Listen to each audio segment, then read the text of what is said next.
예, 여기서는 열- 성교의 비전이라는 그 차원에서 진짜로 지리적으로 이동해야 돼서 가는 곳이 아니라 선교적 차원에서 반 이방인에 가까운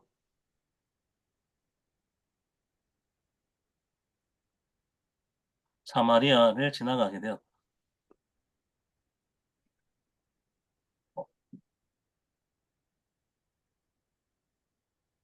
이게 배경적으로는 유대인들의 박해를 피한 것이다. 세례 요한이 박해를 받았던 것처럼 그런 부분들이 있는데, 또 다른 배경에는 사마리아로 지나가야 되는 선교적 맥락들이 존재했다라는 부분들로 시작을 해서 이 사마리아 여인의 그거 어떻게 보면은 그 사마리아 종교가 가지고 있었던 구약 맥락에서 나오는 혼잡성, 영지주의적 전통에 가까운 이런 부분들을 비판하면서도 이 사마리아 여인이 던지는 이 진실한 질문에 어떻게 보면 니고데모와는 다르게 그, 그 진실한 질문에 응답하시고 그걸 통해서 이 사마리아 여인이 어떻게 보면 예수님을 메시아로 깨닫게 되는 이 과정들을 좀 서술을 한 부분입니다. 예, 그렇게 크게 보면 될 것 같고요. 그래서 이거 중간중간에 나온 대화들이 조금 많은 부분들이 있는데, 그 예수님이야말로 육체적 필요의 우물을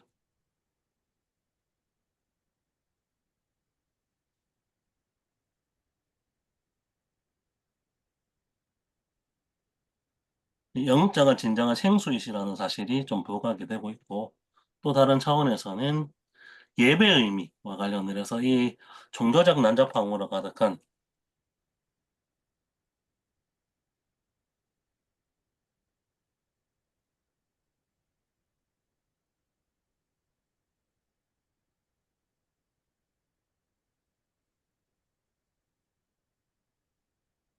이 영적 예배 장소의 의미에 대해서 얘기할 때 이 부분들을 그냥 어떻게 뭐 장소가 중요한 건 아니다 이런 얘기를 하면서 해석된 부분들에 대한 비판을 초반에는 보면은 우리는 알지 못하는 것을 예배하고 너희는 아는 것을 예배한다는 의미에서 종교적 전통에 분명히 유대에 있다는 부분들을 전제로 하는 맥락을 볼 때 뭐 장소가 중요하지 않다라든지 이런 배경이 중요하지 않다는 말을 거부하는 해석을 먼저 한 다음에, 그런데 궁극적으로는 새로운 도래라는 그런 단순히 예배 장소가 어디이냐라는 그런 의미, 이게 분명히 종교적 맥락과 이런 것들이 있긴 있지만 중요한 내용이긴 하지만 그런 부분들을 뛰어넘는 차원에서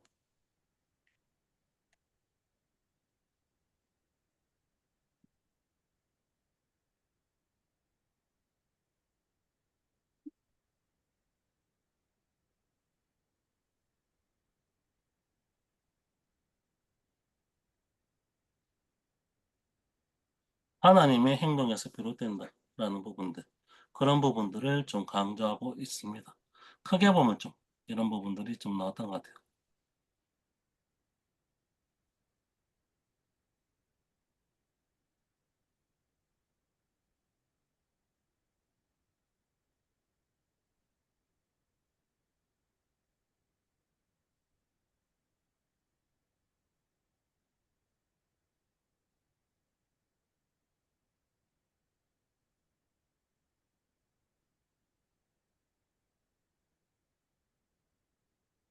좀 내용이 좀 복잡한 내용들이 좀 많은 부분들이 있긴 있는데, 크게 보면 좀 그렇게 얘기가 될 수 있을 것 같습니다.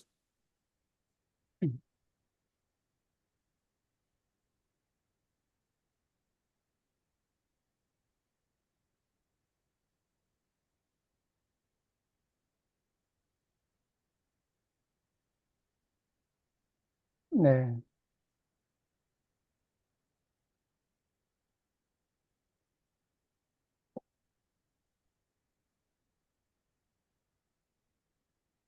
뭐, 한샘 혹시 읽으시고, 예, 혹시나 뭐, 하실 말씀 없으신지요? 네.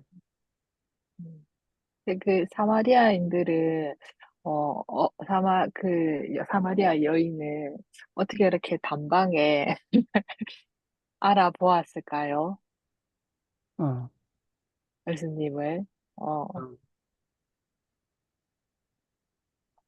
우리 그냥 언뜻 생각하면, 지금 그냥 기준으로 생각하면, 어딘가에서 뭐 이런저런 영험한 사람이 있다라고 한다라거나, 뭐 예, 특별한 목사가 있다라고 한다거나, 이제 이런 이야기를 들으면, 사람에 따라 다르겠지만, 진짜인가라고 일단은 의문을 먼저 좀 품게 되지 않을까. 아니면 그 사람이 특별하다고 하니까, 당장 만나러 가봐야겠다라는 마음이 드는 사람도 있겠지만, 그 사람이 정말 그렇게 특별할까? 뭐, 특별한 그런, 뭐, 사람, 그러한 인물인가에 대해서 의문을 가지기도 마련인데, 이 여인이 좀 단방이라고 해야 되나?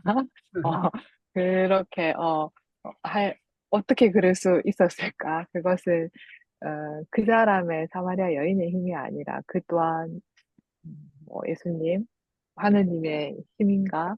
그렇다면 왜 예수님과 하느님은 그를 따르지 않는 사람들한테, 믿지 않았던 사람들에게는 그러한 걸, 그러한 능력을 또 보여주지 않았나? 네, 그냥 그런 생각이 좀 얼핏 들었어요. 음, 조금, 어, 예. 그, 뭐 이게 이제 이야기 해석이 다르겠지만, 이 여자분한테 좀 결정적인 어떤 전환점은, 음, 어, 이 자신의 이 이력을 다 아는 데서 뭔가 이렇게 전환점이 있었지 않았나 싶습니다. 그러니까 남편 다섯이 있었다는 거죠. 그러니까. 그래서 이제 처음에 뭐 물기르러 왔는데 낯선 남자가 물 달라 하는 거죠. 그러니까. 그리고 이 낯선 남자는 원래 자기하고는 터치를 하면 안 되고 접촉이 있으면 안 되고 서로 서로 이렇게 이제 적극적으로. 상종을 안 하는 이제 그래야 되는데 그걸 뛰어넘어 가지고 물 달라고 하고 그래서 이제 그 왜 물 달라고 합니까? 이렇게 하니까 네가 내가 누군지 알았으면 네가 구하면 나는 생수를 주겠다는 거야. 지금 당장 마실 물도 없어서 물 달라고 하는 남자가 음, 내가 누군지 알았으면 내 너한테 생수 줄게 이렇게 하니까 기가 찬 거죠. 그래서 이제 그 야곱이 여기에 이 우물을 파줬는데 네가 야곱보다 크냐? 이렇게 이야기하니까 그 내가 주는 물은 야곱의 물보다 더 크다 그러니까 이제 그때만 해도 아마 여자는 뻥치시네 뭐 어디 여기서 이제 이렇게 뻥카를 날려 이런 이제 입장이었을 건데 갑자기 예수님이 네 남편을 불러오라 이렇게 이제 음, 하게 되니까 이제 그 여기에서 남편이 없다 이렇게 말한 거죠. 사실 음, 이것은 말은 맞지만 네, 절반만 맞는 거죠. 그러니까 남편 다섯이 있는데 지금 없다는 말인 거죠. 그런데 이제 예수님이 이 여자가 이제 남편이 다섯이 있지만 지금 이제 없다는 말을 알고 보고 나니까 이제 그때부터는 이제 예수를 갑자기 선지자로 대하게 된 거죠. 선지자로. 그리고 또 이제 대화를 나눠보니까 결국에는 메시아로 이렇게 이제 대하게 되는 어떤 하나의 대화의 과정에서 여성의 어떤 이제 예수에 대한 어떤 그 견해가 계속 상승해 가는 것을 좀 볼 수 있지 않을까 생각이 됩니다. 그래 특별히 이제 어, 자기를 다 알고 있다는 것에서 여자가 마음이 확 열리지 않았을까 이런 생각이 좀 듭니다. 네. 네, 그런데 음, 이 부분들은 약간 독특한 해석일 수도 있는 것 같은데요. 그러니까 보통 이 사마리아 여인의 변화가 남편을 데려오라. 여기서부터 변화가 일어난다는 부분들을 얘기하는 경우들이 좀 많긴 많은데 네. 그거 레슬린 유비기는 앞에 나왔던 니고데모와의 대조를 통해서 이 음, 뻥카시네라고 하는 이 대화 속에서도 이 음, 사람이 어떻게 보면 단순히 초반엔 진짜 완전 적대적인 태도였죠. 그런데 생수를 가져온다는 얘기를 하니까 이 뻥까시네 이러면서 얘기를 하는 것에서도 이 사람에 대한 뭔가 신뢰를 가지고 이 우물이 어떻게 되느냐, 야곱보다 더 큰 사람이냐 이런 부분들에 대한 질문을 통해서 뭔가 단순하게 어떻게 보면은 니고데모처럼 그냥 자신을 보존하려는 차원에서 숨기는 태도보다 조금 더 진실한 태도가 있다라는 부분들을 발견하고 그게 유치한 질문이지만 그래서 아직은 예수님에 대해 온전한 신뢰는 아니지만 그런 신뢰감을 가지고 질문하는 이 태도 여기에서 어떻게 보면은 큰 차이가 난다는 부분 얘기를 하고 있고 그리고 남편을 대로라는 것에서는 결국 그거 이거는 그러니까 이거는 성경 본문이라는 맥락에서 해석을 하고 있는 것 같은데 사마리아라는 땅 자체가 가지고 있는 종교적 혼잡성 이런 부분 얘기할 때요 예수님이 대단하시네 어떤 게 이 여인의 이력을 알지 이렇게 독자들은 생각하지 않았고 사마리아라는 그 측면에서 관련을 해서 이 여인의 본성들을 꿰뚫으시는 것들은 충분히 가능한 부분들로 될 것이다 라는 부분들로 독자들은 생각을 했다라는 것이고 오히려 여인의 반응에 집중하는 것 같아요. 그러니까 오히려 여기에 대해서 화들짝 놀라면서 왜 이런 것을 들추느냐라는 식으로 하는 것들이 아니라 그 자기의 본질적인 질문 그런 죄와 혼잡한 상황 속에서 그러면은 진정으로 예배를 드려서 내가 속죄소로 나아갈 수 있는 장소가 뭐냐라는 그거 정확하진 않지만은 그 관련되는 본질적인 질문을 던지고 있다. 그래서 이 여인에게 그런 본질적인 질문을 던지고 있는 그런 어떻게 보면은 변화의 계기를 보시고 이 여인에 대한 변화가 일어나고 있다라는 부분들. 그래서 니고데모와의 대조를 통해서 그 생수로서의 본질이신 그분께 나아갈 수 있는 연약하지만 솔직한 이 태도가 일종의 변화를 일으킬 수 있는 믿음으로서의 출발점이 될 수 있다는 부분들에 좀 주목하고 있는 것 같아요. 네, 그 레슬리 뉴비기는 처음부터 여성의 반응을 좀 긍정적으로 보시는 것 같습니다. 네. 앞에 이제 니고데모보다는 좀 이렇게 대조해가지고, 네, 그렇게 보는 것 같아요. 네. 그래서 이제 전혀 다른 결론에 이르게 되고, 예수님을 세상의 구주로 고백하다가 이른다고 이렇게 뉴비기는 해석하고 있는 것 같습니다. 네. 뭐 해석의 영역이니까요. 네, 해석의 영역이니까. 네. 네. 근데 보통은 이제 뉴비긴 해석의 특징이, 어, 남편을 불러오라 이렇게 말하고 나니까 네 남편이 없다는 말은 맞다. 원래 다섯이 있으나 지금 있는 자도 네 남편이 아니니 네 말이 맞다. 그러니까 갑자기 말을 돌리는 걸로 보통은 해석을 하는 거죠. 우리 조상들은 이 산에서 예배하였는데 당신들이 예배할 곳이 뭐 예루살렘에 있다 하더이다 이러면서 이제 화제 전환한 걸로 보는데 류비기는 그렇게 보지 않고 내가 그런 이제 잘못을 저질렀다. 그러나 이제 이것을 이렇게 해결할 수 있는 어떤 이제 속죄의 장소에 대한 논의로 한 단계 더 나간 걸로 이렇게 본다는 점에서 좀 뉴비긴의 해석 상당히 좀 독특하고 특이하다고 생각이 됩니다. 네.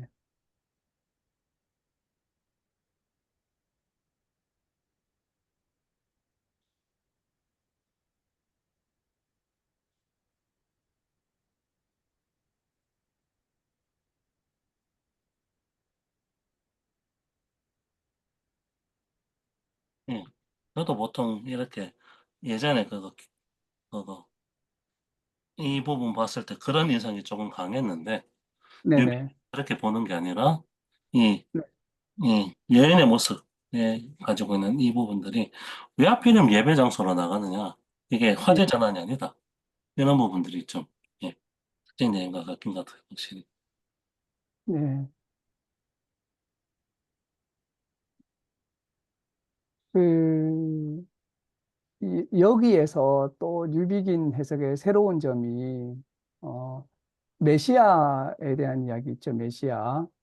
그리스도라 하시는 이가 오실 줄 아나니 그가 오시면 우리에게 모든 것을 고하시리이다. 이렇게 이제 이야기를 했는데, 여기에서 이제 이 메시아의 문제, 그 사마리아인들의 메시아가 이게 좀 오타가 났는데요. 탈렙이 아니라 이제 타헤브라고 하는 타헤브. 타헤브라고 하는 것은 이제 이 치료자로서의 메시아를 말하는 거거든요.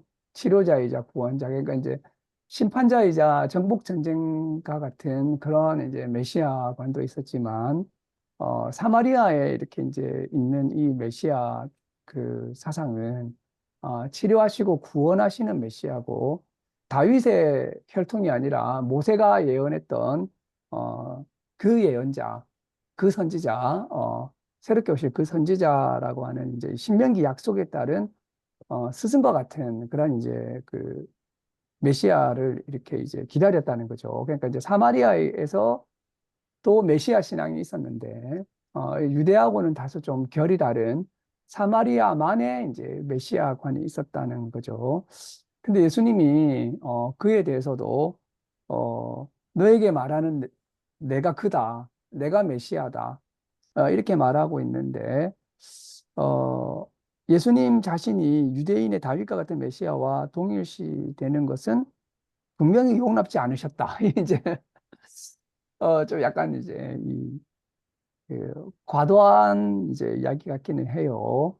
어쨌든 이제 그러나 이제 이분이 반이방인이자 사마리아인은 혼혈이니까 이제 유대와 이방의 혼혈이라고 이제 생각을 해서 절반의 이방인으로 보고 자유분방한 시골 여인의 반응에서 하나님의 일을 말하는 자로 여기진 기뻐하셨다라고 해서 이 메시아를 그, 어, 사마리아적 메시아로 예수가 자신을 이렇게 주장하고 유대적 메시아로는 주장을 안 했다라고 하는 것은 조금 이제 과도하게 해석하는 것이 아닌가 싶습니다. 이것도 맥락이 사실 있죠.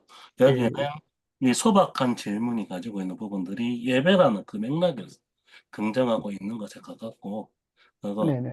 유대적 메시아관에 대한 거부는 유대 종교 지도자들이 가지고 있는 메시아관 자체가 자신이 음, 하고 있는 그 방향과 맞지 않는 이런 부분이 네, 있는 그런 부분들을 딱 빼놓고 이렇게 얘기를 해버리면은 좀 네, 혼란이 될 수 있는 부분들이 있는데, 그래서 네, 유대 종교 지도자들이 가지고 있는 질문에 대해서 그 공박한 부분들을 유대 메시아관들은 거부하고 있다라는 부분들로 얘기하고 네, 있는, 조금은 그 혼란이 있을 수 있는 부분들이 있는데, 그런 부분들을 좀 잘라내고 있는 부분들은 조금 얘기가 될 수 있는 것 같아요. 네. 그래서 이제 유대인의 메시아관을 능가 성경적인 메시아관은 되는데 유대인의 메시아관만을 가지고 이렇게 이제 메시아라고 주장하는 것은 아니다.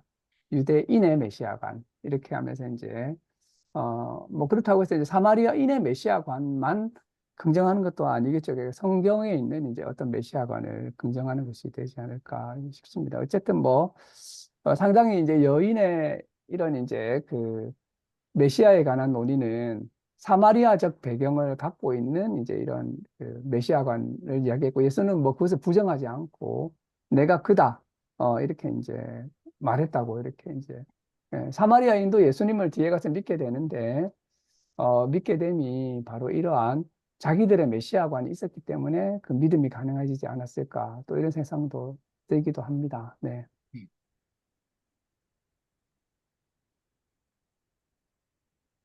또 하나는 이제 성전과 관련된 주제인데요. 이제 이 성전 문제가 매우 중요하다는 거죠. 우리로서는 사실은 성전 문제가 그래 뭐 중요하나 어디서나 예배 드리면 안 되나 이렇게 되겠지만 이 시대에서는 성전이 어디냐라고 하는 것은 생사가 걸려 있는 이런 문제인 거죠. 한쪽에는 그리심산에 이제 성전이 있다고 하고 한쪽에는 시온산에 성전이 있다고 하니까 이게 이제 해결이 안 되는 문제인 거죠, 이게. 그런데 이제 예수님은 장소가 문제가 아니라 성전에 대해서 영과 진리로 예배드리는 것이 중요하다고 말하면서 매우 혁신적인 이런 이제 성전관을 이야기하면서 그 상당히 좀 뭐랄까 완전히 다른 이야기를 그 시대 사람들로서는 도저히 이렇게 좀 따라가기 어려운 정도의 이런 이제 성전관을 이야기하신 것이 아닌가 생각이 됩니다. 네. 그래서 신령과 진정으로 예배하는 것이 중요하다. 뭐 이런 이야기를 하신 걸로 보입니다.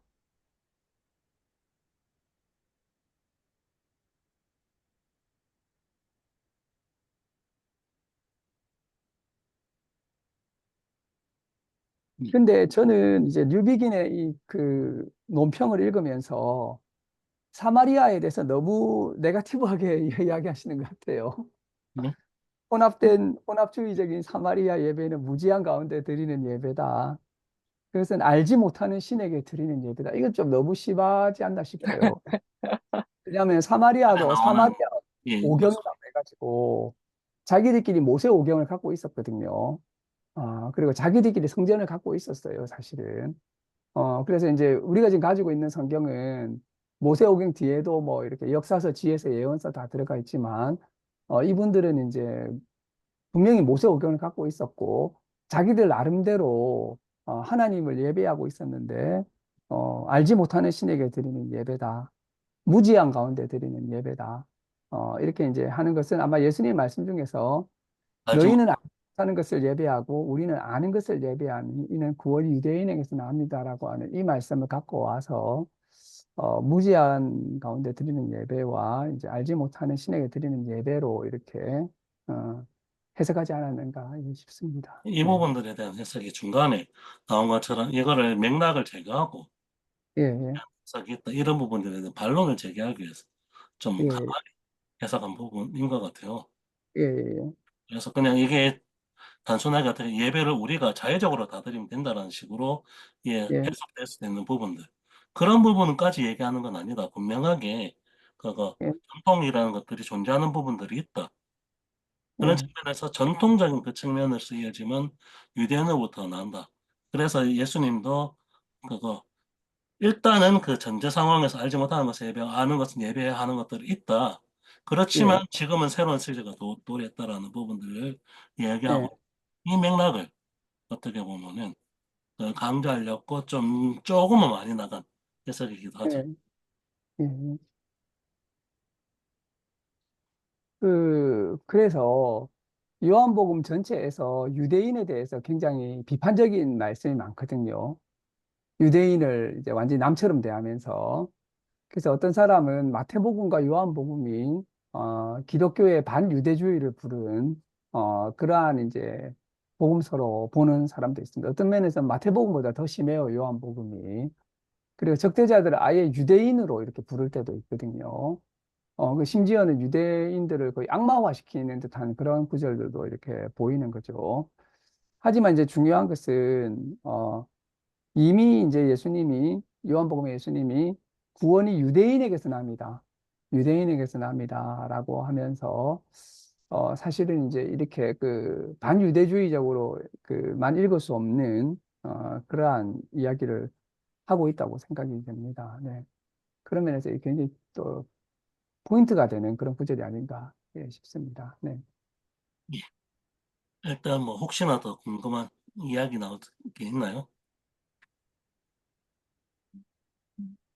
예, 없으면 괜찮습니다. 아, 예, 아, 좀 쉬죠, 뭐, 그러면. 네. 네.